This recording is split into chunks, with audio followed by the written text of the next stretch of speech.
Mohamed Déby Itno, maréchal président du Tchad, Ousmane Sonko, Premier ministre du Sénégal, Bassirou Diomaye Faye, président du Sénégal, et Patrice Talon, président du Bénin. Salutations respectueuses du Canada, de Montréal plus précisément. Mon objectif à travers les mots qui suivront sont le maintien de l'intégrité territoriale de mon pays, l'Algérie, l'évitement de tout conflit armé dans le sud de mon pays et dans tout mon pays, l'Algérie, et éventuellement des gains de territoire pour mon pays, l'Algérie. Si je m'adresse à vous, c'est parce que vous êtes devenus les dirigeants des États devenus les plus dangereux pour l'Algérie, pour le Mali, le Niger et le Burkina Faso. Voilà. Donc, je répète mon objectif principal, hein, c'est le maintien de l'intégrité territoriale de mon pays, l'Algérie, l'évitement de tout conflit armé dans le sud de l'Algérie et, bien sûr, une gain de territoire éventuellement pour l'Algérie en le faisant, en agissant ainsi. J'espère continuer à participer à la construction de la paix, de la fraternité entre tous les Africains. Donc, les États, je précise bien les États du Tchad, Sénégal, Bénin, sont devenus les États les plus dangereux pour mon pays, l'Algérie, en passant par le massacre du Burkina Faso, le Mali et le Niger. Donc, voici mon objectif. Pour défendre cet objectif, je suis obligé de revenir sur le dernier événement en Afrique de la semaine passée, au mois de mai, organisé par votre roi, par celui qui vous tient en laisse, Emmanuel Macron, au Kenya, sous le slogan de Africa Forward, alors que réellement, c'est Africa Forward, quickly backward. Ok? Aussi, je dois vous préciser que pour défendre ma patrie, l'Algérie, d'abord, défendre les autres pays africains, je dois vous le répéter une énième fois. Je suis en guerre contre le roi de France, le président de la France, Emmanuel Macron. Et ce, depuis 2017.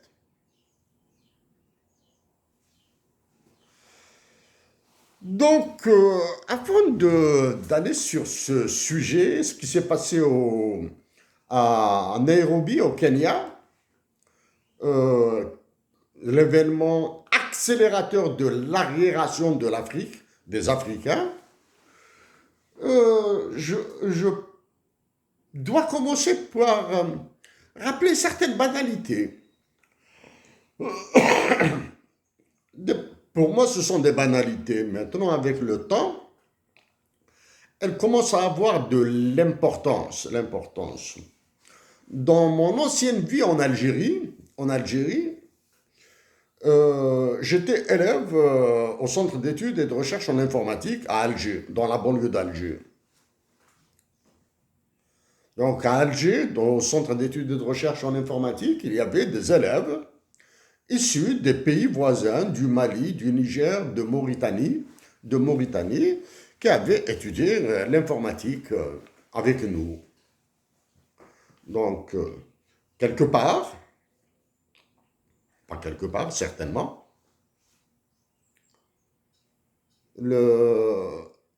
mon pays, l'Algérie, la patrie des révolutionnaires,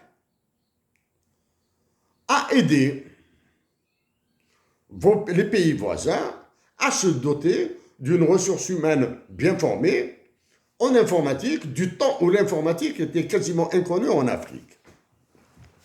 Donc ça, c'est le premier bienfait des révolutionnaires algériens pour vos pays. Ça, c'est la première. Donc, après les études d'informatique, j'ai fait mon service militaire. Durant mon service militaire, des Palestiniens ont été formés dans la même école de formation que moi. C'était à l'école de formation des officiers de réserve. Relativement jeune à l'époque, et il s'est passé ce qui s'est passé entre nous et ces Palestiniens. Ces Palestiniens en formation à l'école de formation des officiers de réserve de Blida, avant d'être envoyés à l'école, à l'académie interarmes de Cherchel. À Cherchel, donc, des Palestiniens ont été formés, mais aussi des Africains ont été formés à l'académie interarmes de Cherchel en Algérie, du côté de Tipaza. Donc ça, c'est un deuxième bienfait de la Mecque des révolutionnaires pour vos pays et pour la Palestine. Ça, c'est un deuxième. Durant mon ancienne vie en Algérie,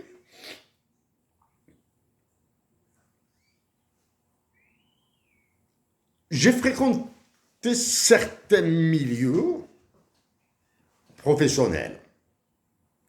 Donc, en plus de mon travail à la Direction générale des chemins de fer et dans les administrations régionales des chemins de fer algériens, j'ai travaillé avec un groupe de journalistes. Ce groupe de journalistes, qui pour certains sont passés par la case prison de la dictature algérienne, ont été les plumes les plus lourdes, les plus respectées et les plus craintes en Algérie, des journalistes. Très professionnels, qui maîtrisaient leur sujet, elles étaient craintes. Donc, j'ai travaillé avec un petit groupe de journalistes. Certains d'entre eux sont encore vivants. Je profite de l'occasion pour les citer quelques-uns. Ersan El-Khadri, Kasselim, Ahmed Selman, et autres. Récemment, un autre journaliste que son âme repose en paix, qui m'a marqué, c'est Dahman Qbaili. Okay. Identité réelle, c'est Nourdin Azouz. Donc, paix à son âme. Un monsieur d'un très haut niveau. Bien sûr, je connaissais mes limites. Nous connaissions les limites dans les papiers que nous signions. Je signais à l'époque pour le quotidien d'Oran. Libre, sans être rémunéré. J'ai connu d'autres journalistes avec qui la relation était plutôt amicale ou respectueuse. Des cafés, des moments agréables. Je cite Faisal Mtawi. Je cite aussi Abid Sharif. Donc, en plus d'Ihsan El-Khadi, Nourdine Azouz, Kasselim, Abid Sharif, et d'autres, j'ai connu un autre avec une relation de très, très solide relation. Hein. Et paix à son âme, Boudou Khalibay et une autre femme hors norme. Paix à son âme, elle aussi, Baya Gasmi. Mais parmi ce groupe de journalistes, ma relation à Ihsan El-Khadir est un trésor dans ma vie. Ça, c'est... Okay.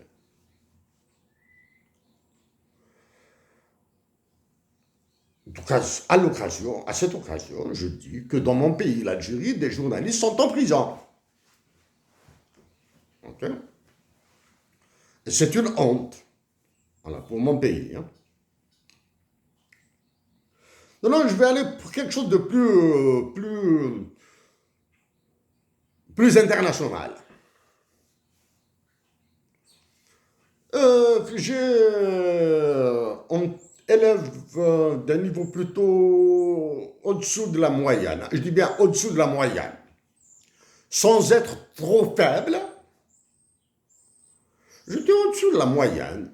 J'ai fait des études en coopération internationale à l'Université de Montréal. Je dois essayer de concentrer sur des sujets extrêmement sensibles, parce qu'il y en a tellement. Pour pratiquer la coopération internationale, en tant qu'élève bien sûr, à l'Université de Montréal, donc un professeur et un enseignant ont choisi des groupes pour travailler sur un sujet. C'était démocratie et développement, et la dialectique entre la démocratie et le développement.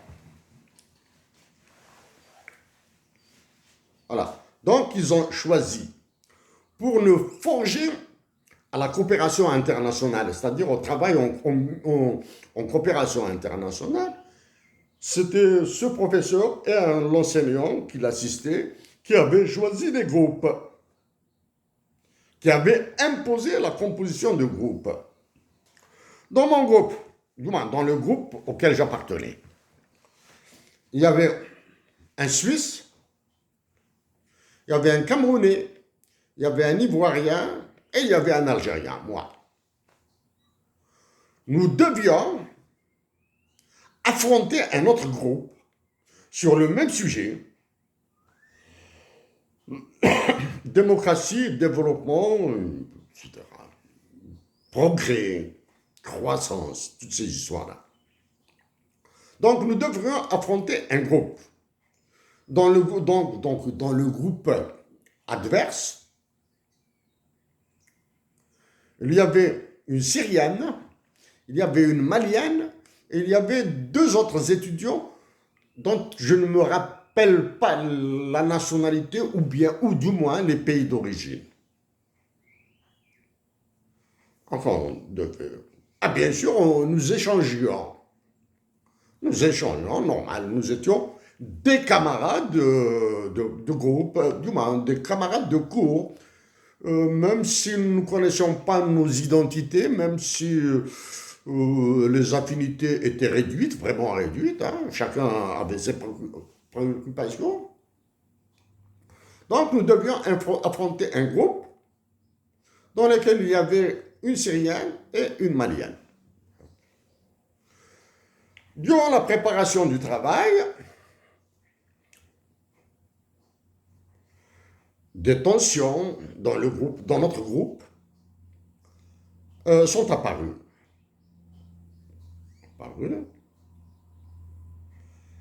nous avons demandé à trois, nous avons demandé à notre enseignant, à professeur et enseignant, nous avons fait part à notre professeur et enseignant de notre souhait d'exclure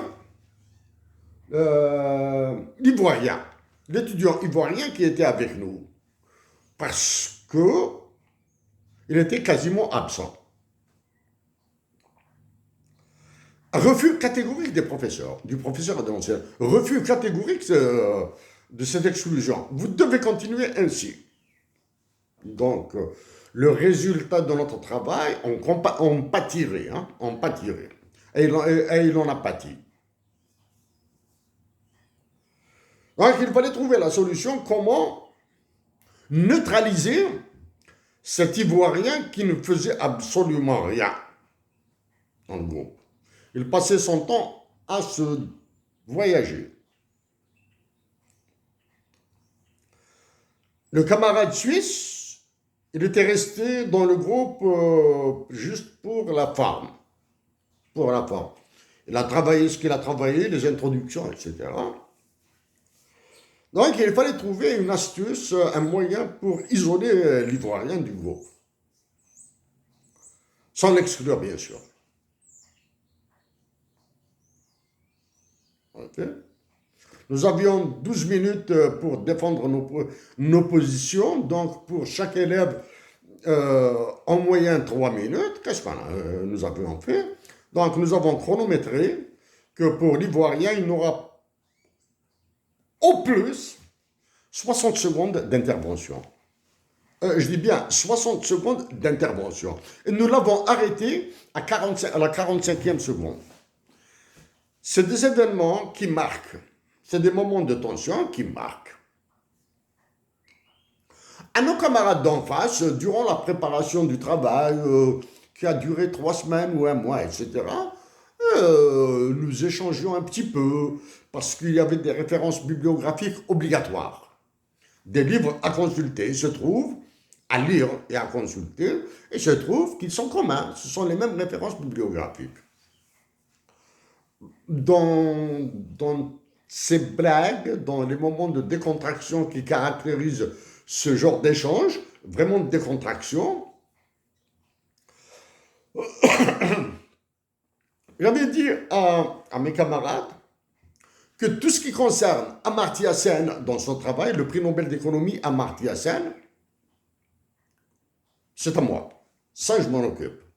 Le reste, faites ce que vous voulez. Dites ce que vous voulez. Hein. La culture, le tribalisme, les rapports de force, etc. Les organisations, l'organisation sociale dans nos pays, etc. Donc, dans ce cas-là, je répète que les Suisses étaient complètement perdus. Là. Bon. Mais tout ce qui était Amartya Sen, c'est à moi. Amartya Sen, prix Nobel d'économie, ancien d'Oxford. Non, comment s'appelle la fameuse ONG qu'il dirige, etc. Et bien sûr, à nos camarades d'en face, à nos adversaires, disaient à la Libanaise, à la Syrienne et à la Malienne. On leur a dit, oh, tout ce qui touche Amartya Sen, c'est Chérif qui va répondre. C'est Chérif. Donc en riant, Chérif, s'il te plaît, essaye d'être cool, là, etc. Non, je vous promets qu'Amartya Sen, je démolis. Je démolis Amartya Sen. La théorie d'Amartya Sen, etc. C'était un jeu. C'était un jeu. Bon, ben, démolir Amartya Sen, je n'ai pas cette prétention. Mais dans le cadre scolaire, niveau élève, hein, elle dit, je vais démolir Amartya Sen. C'était un jeu. Pour leur faire peur, pour qu'ils aillent de mollo, etc., etc. Même si Amartya Sen est l'unique prix Nobel en économie que j'aime lire pour le détester plus. Donc, voilà. Bien. Donc, il s'est passé ce qui s'est passé. Donc, j'ai travaillé sur démocratie, développement, organisation sociale, etc., avec des camarades, bien sûr. Et les deux, le professeur et l'enseignant qui s'occupaient de ce cours. Nous ont parlé.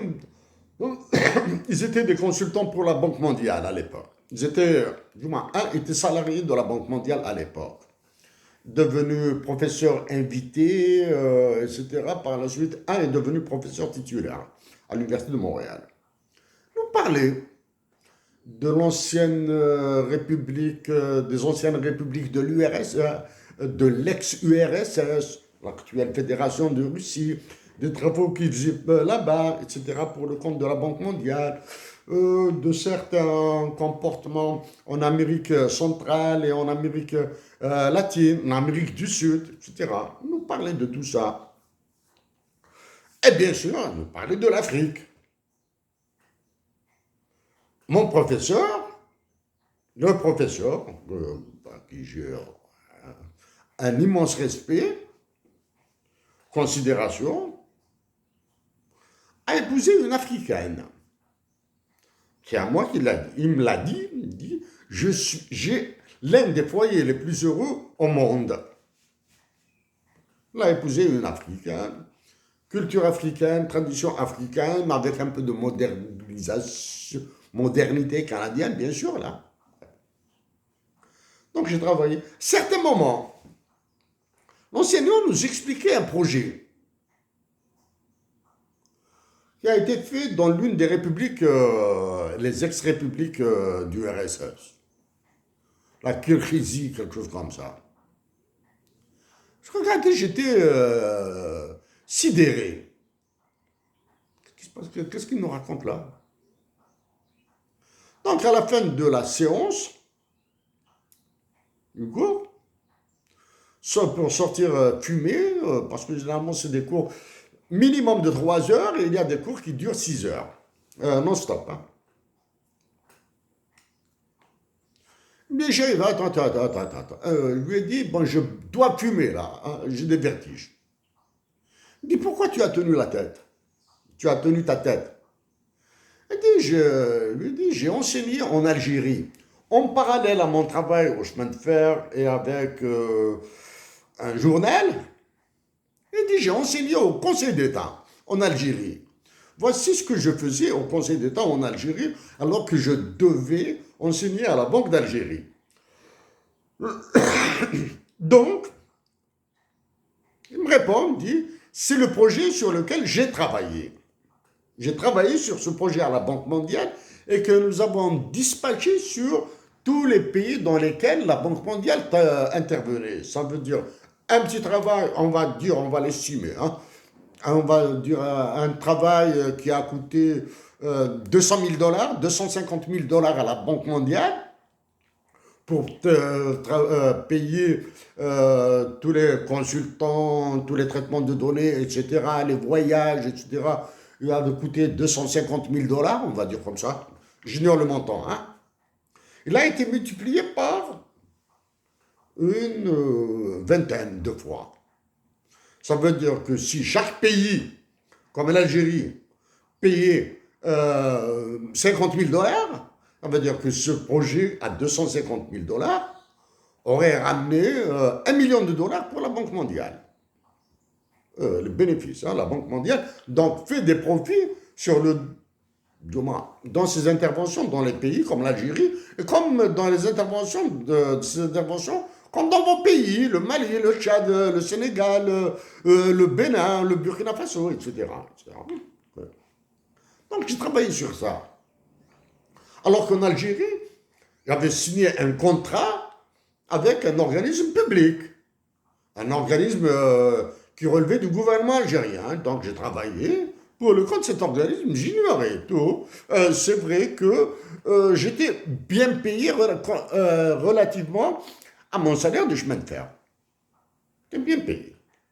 Donc voici, tu peux vous situer comment l'intervention de la Banque mondiale dans vos pays et dans le mien, bien sûr. En 2022, à Washington,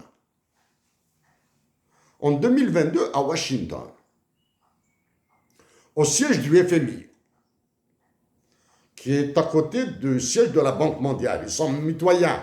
C'est juste un petit truc qui les sépare. à la réception au siège du FMI, il y avait un groupe,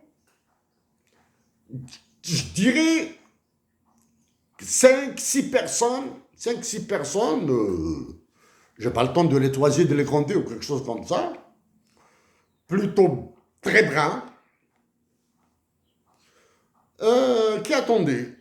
Hop. Et moi, j'étais en négociation avec les services de sécurité du FMI. Je discutais. Et donc, on m'a invité à attendre. Tof, quelques minutes après, un monsieur est venu prendre le groupe. Du groupe du Tigré, délégué du Tigré, représentant du Tigré. Oui, donc moi, je n'ai pas bougé, je suis parti pour défendre ma patrie à Washington. J'ai fondu en tant qu'Algérien, pas en tant qu'officiel. Le fait que je suis présenté en tant que membre de la société civile, ça m'a coûté. Bon. Je me suis dit, qu'est-ce que c'est que ces histoires de Tigré là? C'est la première fois de ma vie que j'ai entendu parler du Tigré. Donc là, récemment, le Tigré fait l'objet de négociations d'autonomie, d'indépendance, de conflits armés, etc., etc. Voilà comment on fait. Ça, c'est le Tigré.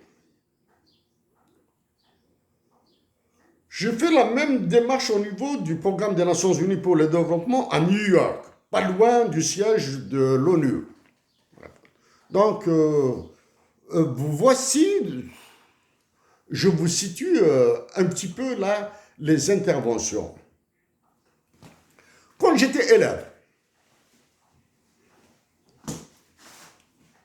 maintenant, en économie et relations internationales à l'Université de Montréal, j'étais élève. Le cours le plus difficile a été le cours de théorie des jeux donné par un professeur anglophone qui était bourré de mathématiques et de probabilités, etc. C'était un cours infernal, théorie des jeux. Je vous raconte un jeu auquel j'ai participé. Le professeur a mis $1 canadien. $1 canadien. À combien êtes-vous prêt à acheter ce dollar? À combien êtes-vous prêt à acheter ce dollar? Est-ce que vous allez l'acheter à 0,5 $, à 1,5 $, etc. Donc, c'était des enchères, une forme d'enchère. Il y avait certains élèves qui ont refusé de participer au jeu, d'autres ont participé. Donc, nous étions à peu près sur un groupe peut-être de 150 élèves, en tout cas, plus de 100 élèves en amphi. Je dirais qu'une trentaine ont participé. Une trentaine d'élèves ont participé. J'ai participé au jeu pour acheter ce dollar du professeur. Sauf qu'il y avait, toutes les règles étaient connues. Oh, voilà.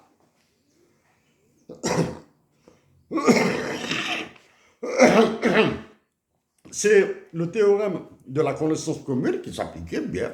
Bref. Sauf qu'en mettant l'enchère, tu la verses, tu déposes l'enchère. Si tu gagnes tout. Si tu perds ton enchère. C'est-à-dire, l'enchère ne revient pas. Mais à la fin du jeu, le professeur Denis Disdar, donc il a commencé, qui a mis plus $1. Ah non, c'était descendant. Qui a mis $100 pour acheter $1. Qui a mis $50, qui a mis $20, qui a mis $10, etc. Il n'y avait pas. Qui a mis $2 pour acheter $1. Donc il y avait une décomptation. À la fin, il restait deux élèves. Un élève et moi-même. Et j'ai perdu. J'avais mis comme enchère environ $4, $4,50 à peu près là. c'est la menu monnaie que j'avais dans ma poche. J'avais mis. L'élève qui avait gagné avait mis, je dirais, entre 6 et 7 dollars. Disons, 7 dollars. C'était un chiffre non rond, hein, c'était un chiffre fractionnaire. Il avait mis 6,50, 6,50 $, etc. Donc, il a pris toutes les mises. Il a gagné. Pour acheter 1 dollar. Hein. Donc, le professeur a repris son dollar. Il l'a repris. Et il lui a donné toute la cagnotte. Ça, c'est un truc banal. J'ai perdu, on va dire, j'ai perdu 4 dollars, 5 dollars. J'ai perdu. Donc, c'est un jeu à somme non nulle. Dans ce cas-là, hein, à somme nulle, plutôt. Hein. Ce que j'ai perdu, à somme nulle. Ce que j'ai perdu a été gagné par un autre. Mais sauf que le gagnant a gagné toutes les pertes des autres, là. Hein. Très bien. Hein. Le gagnant a gagné les pertes de tous les participants. Hein. Pas uniquement moi. Donc j'ai perdu. Aurais-je pu gagner? Oui. Étant élève moyen, etc., alors que si j'étais un élève un peu plus intelligent, j'aurais demandé à l'élève qui était à côté de moi, ou bien de ma camarade, lui dire, on fait un petit cartel. Hein. Tu me donnes, je mets 5 dollars, tu mets 5 dollars, je mets 4 dollars, tu mets 4 dollars, ça fait 8 dollars. Donc on va mettre 8 dollars en jeu, on va gagner le dollar et toutes les mises. Celui qui avait mis 7 dollars, 6 dollars ou 7 dollars aurait perdu. Donc c'est nous qui aurions gagné à deux en constituant un cartel. Ou bien une alliance. Cartel ou alliance, ce n'est pas le moment de parler de ça. On aurait gagné. Mais bon, notre intelligence étant très très petite, on n'a pas fait ça. Donc, l'intelligence. Pourquoi ça? C'est un minable jeu là. Hein? C'est vous, c'est toute l'Afrique qui subit ce jeu. Maintenant, vous croyez pouvoir négocier avec les États-Unis, la France, la Russie, la Chine et les autres pays, etc., etc., alors qu'en arrière, vous serez toujours les perdants. Toujours les perdants. Parce que les Russes vont s'allier avec les Chinois vont s'allier avec les Iraniens, les Français vont s'allier avec les Américains et les Norvégiens et les Italiens et les Espagnols, quelque chose comme ça, etc. Donc, ce sont vos richesses qui seront mises en cartel et qui seront visées par des cartels à travers que c'est un hedge fund, un fonds spéculatif. Voilà. C'est ce que vous a fait subir Emmanuel Macron en Afrique. Maintenant, je viens, ça a été long, une demi-heure, ça a été long, maintenant je viens au vif du sujet là, au vif là. Donc, à vous, Mohamed Idriss Déby Itno, Ousmane Sonko, Bassirou Diomaye Faye et Patrice Talon, à travers vous, comme échantillon représentatif, très représentatif de tous ces décideurs africains. C'est le massacre par la France et Emmanuel Macron des Africains que vous êtes censés défendre qui sera le sujet. Donc, je défendrai les Africains que vous êtes en train de défendre. Okay. Pour éviter des jalousies. Je commence par mon pays. Le 8 mai 2026, la célébration de la fin de la Deuxième Guerre mondiale en Europe et en Russie et en Amérique, et en Chine, bien sûr. Dans mon pays, c'est la France d'Emmanuel Macron qui a repris le contrôle de l'État algérien. C'est l'ambassadeur de France et la déléguée aux anciens combattants, la ministre déléguée aux anciens combattants français, qui ont officialisé leur reprise du pouvoir en insultant la mémoire de leurs victimes, des victimes de leur génocide, en moins. le 8 mai 1945.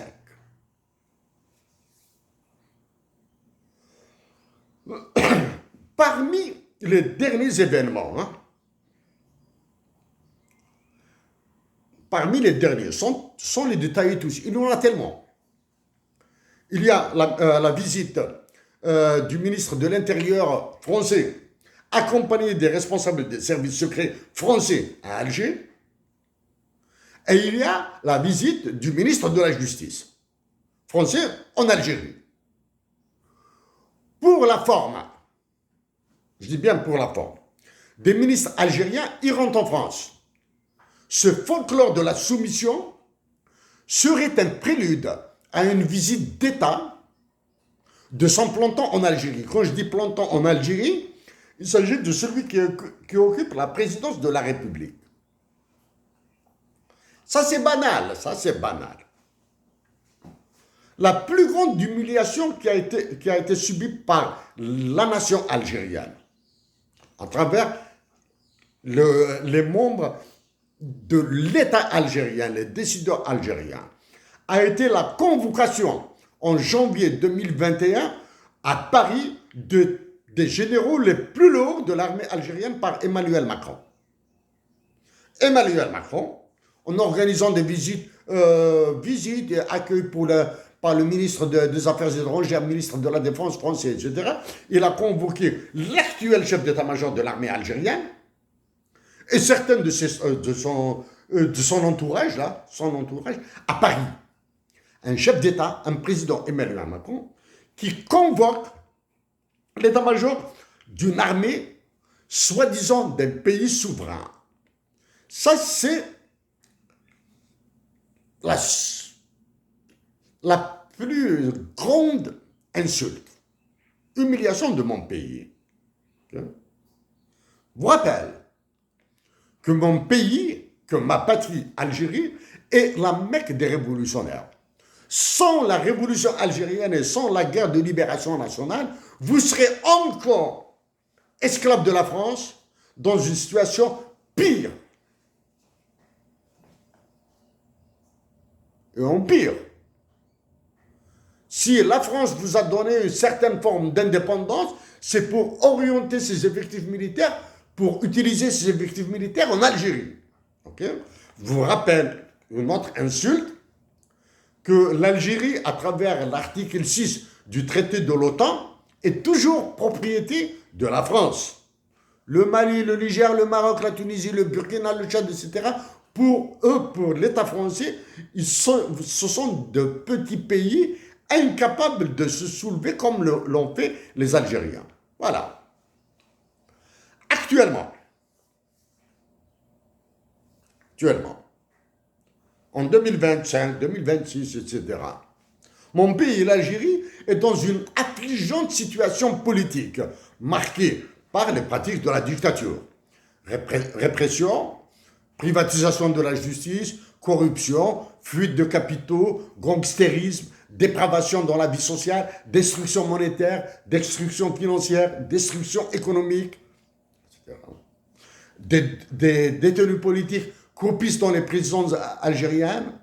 Les activistes algériens, en France, risquent de subir un sort funeste. Les activistes opposants algériens en France risquent de subir un sort funeste. Ils seront échangés par Emmanuel Macron et ses services avec ceux qui décident à Alger. C'est comme si, alors que ce sont une situation facilement évitable. Ok. Maintenant, pour les Français, la cerise sur le gâteau, ça c'est pour les Français, pas pour les Algériens.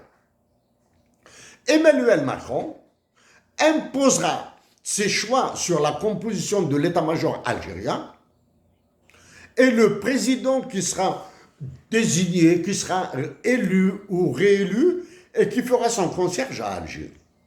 Voilà. Donc, voici la situation globale dans mon pays. Maintenant, je reviens à vous maintenant, avec ce qui s'est passé avec Africa Forward au lieu de Africa Backward. Voilà.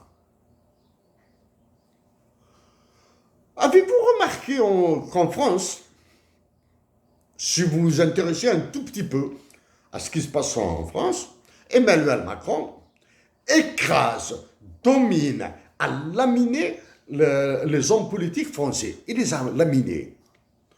Il a miné la justice, il a miné l'information, il a affaibli à fond l'opposition. Pourquoi? Pourquoi? Parce qu'il nourrit ses ambitions de mégalomane. Emmanuel Macron nourrit ses ambitions de mégalomane éclairé et hyper intelligent. Okay? Avez-vous remarqué qu'en France, toutes les affaires de justice, les grosses affaires de justice là, concernent l'Afrique? Un ancien président de la France qui risque de repartir en prison à cause de ce qu'il a fait en Afrique. Ok, en Libye, d'autres. Croyez-vous qu'en France, que l'unique communauté étrangère qui cause des problèmes est la communauté formée d'Algériens, de jeunes Algériens? Croyez-vous à cette salade, à cette connerie? Non. Dans toutes les communautés étrangères établies en France, il y a du bon, du moins bon, il y a ceux qui font dans la drogue, il y a ceux qui font dans la prostitution, il y a ceux qui essaient de s'installer, de s'intégrer, etc. Mais l'unique communauté stigmatisée en France est la communauté algérienne. La communauté algérienne. Pourquoi? Parce que dans le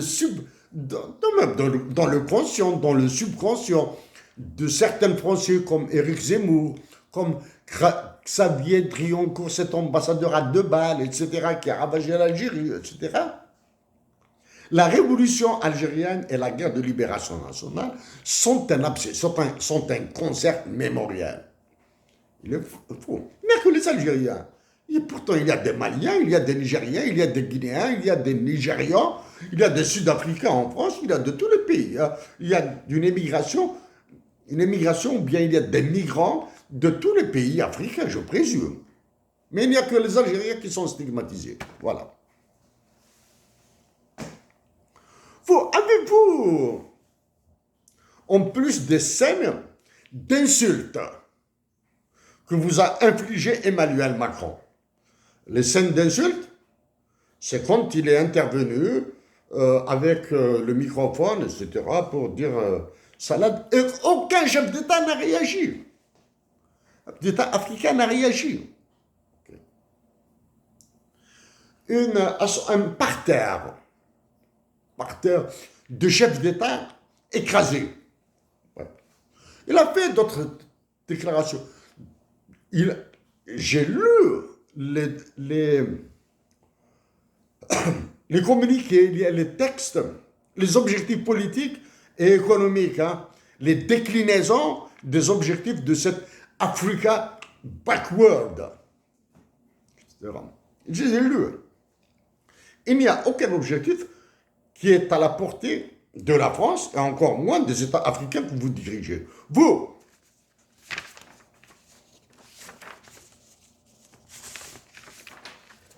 Ousmane Sonko, Mohamed Idriss Déby Itno, Diomaye Faye et Patrice Talon, vous êtes le plus grand danger pour le Burkina Faso, pour l'Algérie, Burkina Faso, Mali et Niger, en plus de l'Algérie. Vous êtes les plus grands dangers. Vous êtes des serviles. Je reviens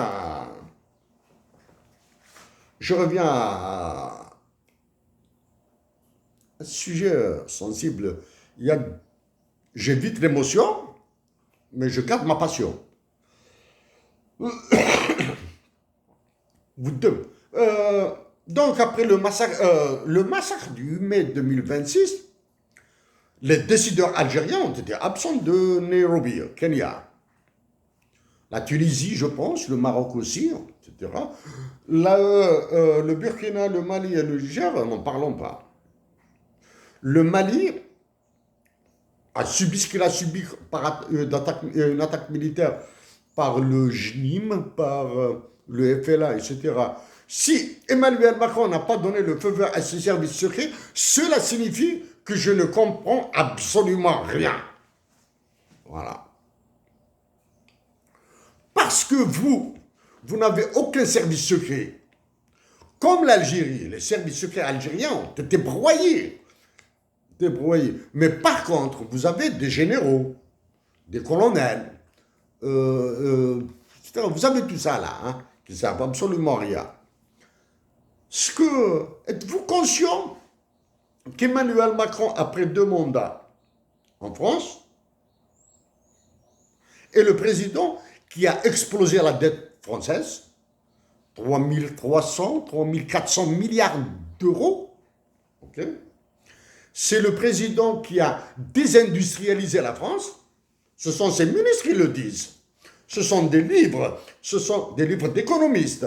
Ce sont certains politiciens, professeurs, hein, politologues. Le mot politologue, là, politologue n'a aucun sens. Hein. Les seules sciences qui existent sont les mathématiques et la physique, point final. Hein. Donc, c'est l'élite politique française qui dit que la France a été désindustrialisée. Croyez-vous qu'il va vous faire de la fibre optique, un câble sous-marin, etc. Le câble sous-marin, il existe déjà. Il relie la Californie à Marseille. C'est le câble de Verizon. OK? Emmanuel Macron n'a pas d'argent à vous donner. Donc, il vous offrira aux banques privées, à la banque qui a fait de lui un président, par exemple la banque Rothschild. Il vous offrira en sacrifice, en rituel, vous qui aimez les rituels, au grand bureau d'études qui ont ravagé la France. Okay? Il vous offrira au FMI et à la Banque mondiale. Parce que la France, Emmanuel Macron a ses relais au FMI et à la Banque mondiale. Il le sait. Okay? Vous savez tous que l'État français, y compris Emmanuel Macron en tant que ministre des Finances ou de l'économie, a participé au massacre de la Grèce. Croyez-vous qu'il aura de la pitié pour vous? Je reviens à ce qu'il aura de... Cette intervention, mes mots, c'est parce que vous allez foutre en l'air toute l'Afrique centrale et toute l'Afrique du Nord. Pour Déby Itno, Diomaye Faye, Bassirou Diomaye Faye et Ousmane Sonko, Patrice Talon. Eh bien maintenant,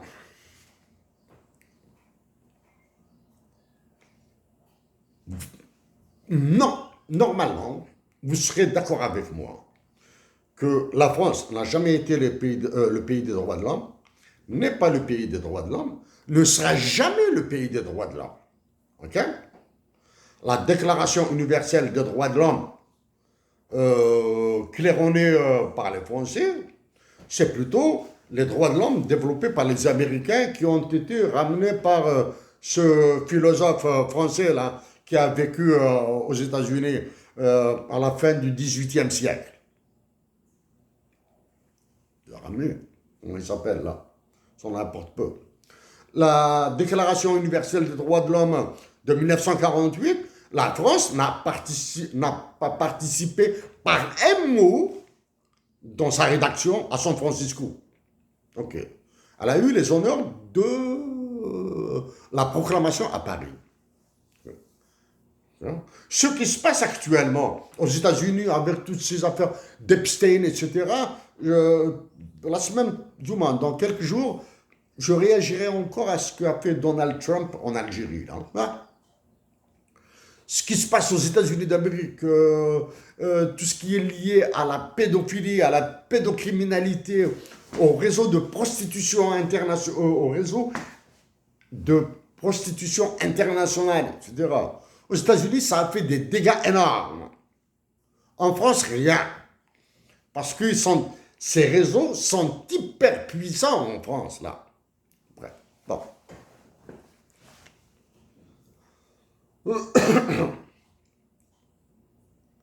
Monsieur Mohamed Déby, là, votre père a été tué en plein conflit.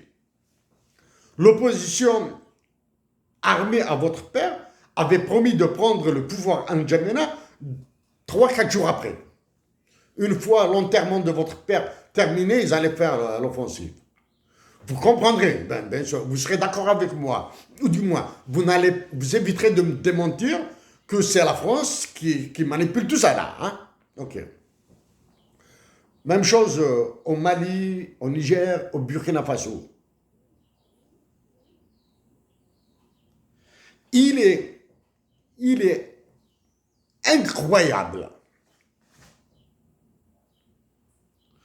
que même avec l'unité qui les caractérise, ils sont nuls. Les pouvoirs militaires, les dictatures militaires sont nuls.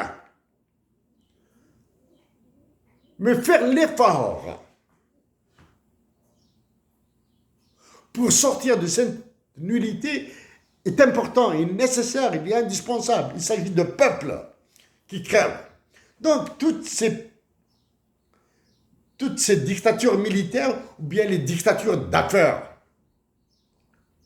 sont incapables de se réunir à N'Amenas, à Tamanrasset, dans le Hogar, à Gao, à Kidal, pour un sommet, là.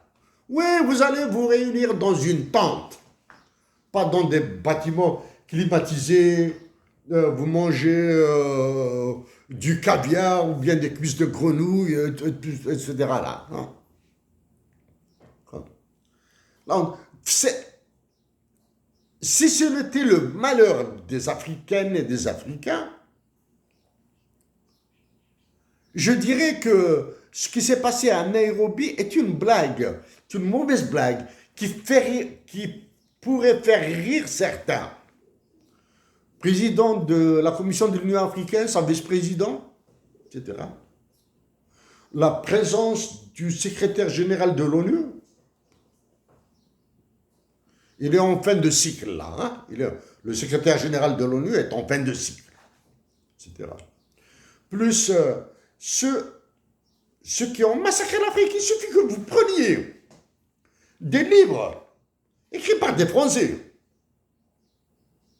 Si vous ignorez la corruption, etc., de la France en Afrique, il suffit de prendre les livres écrits par des Français et dire basta, là. Vous avez cru Africa Forward, alors qu'il s'agit de Africa Backward 2026. Vous avez cru à ce slogan, alors qu'Emmanuel Macron vous a insulté. Il a fait des déclarations insultantes.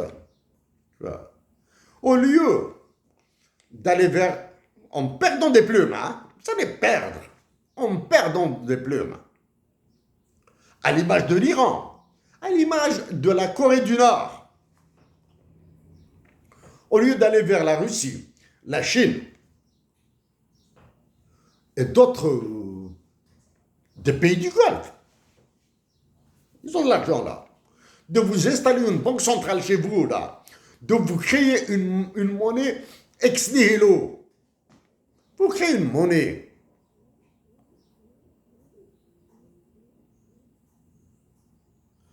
Pour sortir de la domination du franc CFA, vous continuez encore à tourner autour du pot parce que Emmanuel Macron vous écrasera. Maintenant, Mohamed Idriss Déby Itno. Emmanuel Macron a déclaré que vous êtes en train de négocier avec lui un nouveau pacte ou accord de défense. C'est-à-dire, vous êtes tellement faible, la seule puissance de votre État, ce sont vos services secrets là qui font des ravages, etc.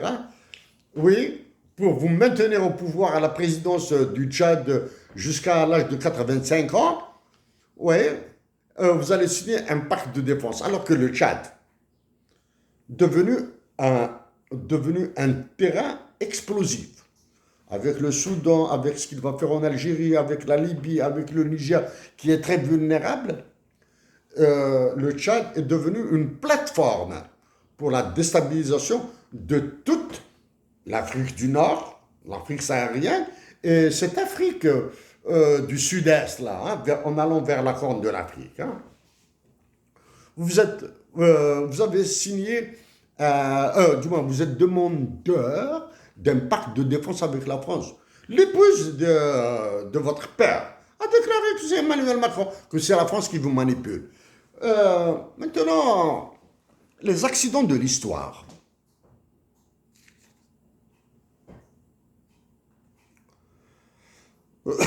L'histoire d'un pays, d'une nation se déroule, etc. Dans le déroulement de cette histoire, ou dans le déroulé de cette histoire, des événements se produisent, on va dire, naturellement, et d'autres sont créés. Ousmane Sonko, vous vous êtes retrouvé Premier ministre, grand bien vous fasse. Bassirou Diomaye Faye, vous vous êtes retrouvé président, grand bien vous fasse. Mais Bassirou Diomaye Faye s'est retrouvé président grâce à Ousmane Sonko. À vous deux là, à vous deux messieurs là. J'ai des amis sénégalais. Un est un juriste qui a travaillé dans le gouvernement sénégalais avant d'émigrer au Canada. Quand il a repris ses études de droit, il m'a dit, Chérif, nous sommes très très très loin. Bref. Un autre a été un soutien pour Macky Sall. Il y a longtemps, il est venu faire de la campagne électorale. Et j'ai affronté des économistes de vos pays sur le franc CFA. Je les ai affrontés à Montréal même. Bref. Maintenant, étant donné qu'il y a cet antagonisme entre vous, Ousmane Sonko et Diomaye Faye, vous êtes obligé de céder à tous les ordres d'Emmanuel Macron. Et si vous ne cédez pas à ces ordres, il va vous faire exploser. Comment vous faire exploser? Il suffit qu'il active ses services secrets et ses relais dans l'état-major de l'armée sénégalaise. Comme il fait en Algérie. Il va allumer ses relais dans l'état-major de l'armée sénégalaise et le Sénégal va se retrouver dans un tourbillon auquel les Sénégalais ne comprendront absolument rien. Donc voilà ce qui vous attend. Alors que vous avez une dette de 45 milliards de dollars maintenant, et ce n'est pas les promesses de Macron qui vous permettra de payer votre dette. Ok? Ce ne sont pas les promesses de Macron, ce n'est pas Afrique Backward qui vous permettra de payer, donc de payer vos dettes et encore de lancer votre développement. Ok? Patrice Talon du Bénin, vous êtes le modèle de la marionnette. Vous êtes le modèle de la marionnette au service d'Emmanuel Macron. Oui. Dans cette histoire de pays, certaines personnes se placent dans un processus qui peut aller dans le regain de la dignité politique et de la dignité patriotique avant. Avant la dignité politique, il y a la dignité patriotique. Ça, dans l'histoire, dans les accidents de l'histoire, etc. Vous, à chaque fois que vous avez cette possibilité, vous vous éloignez de la dignité politique. Et vous vous éloignez encore plus de la dignité patriotique. Croyez-vous? Oui, un logement à Paris, un petit pavillon à Paris ou dans la région parisienne, un petit compte en banque assez bien garni, etc., pour se faire une retraite dorée, c'est possible. C'est pas 1 milliard d'euros qui dérangera Emmanuel Macron, ça, c'est le milliard là. Il vous sera payé par des banques, par les banques qui servent Emmanuel Macron. Vous avez du moins, la force ou la violence vous a offert l'opportunité de recouvrer votre dignité patriotique personnelle et les dignités patriotiques de vos peuples. Mais vous vous êtes éloigné de ça. Messieurs, je vous le répète, mon pays va galérer encore plus. Il est hors de question, il est hors de question pour moi de céder sur la défense de ma patrie. S'il y a des Africains qui se joignent, tant mieux. Si les Africains préfèrent être spectateurs, tant pis pour eux. Et tant pis pour leur famille dans leur pays d'origine. Bassirou Diomaye Faye, vous avez été à Washington. Vous avez fait partie des chefs de l'État qui ont signé une lettre d'appui pour le prix Nobel de la paix de Donald Trump. C'est dur, hein, de vivre un tel événement 2 fois de suite. Un événement avec Donald Trump pour le soutien, il vous met derrière en photo, et un événement avec Emmanuel Macron au Kenya.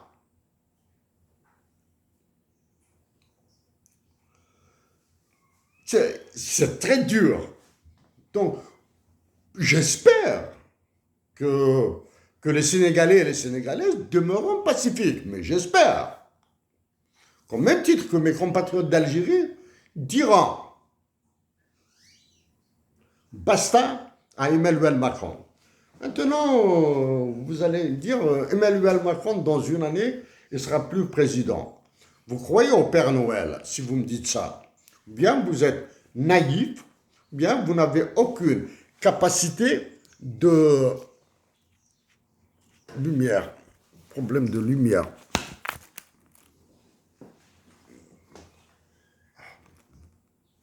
Vous êtes naïf.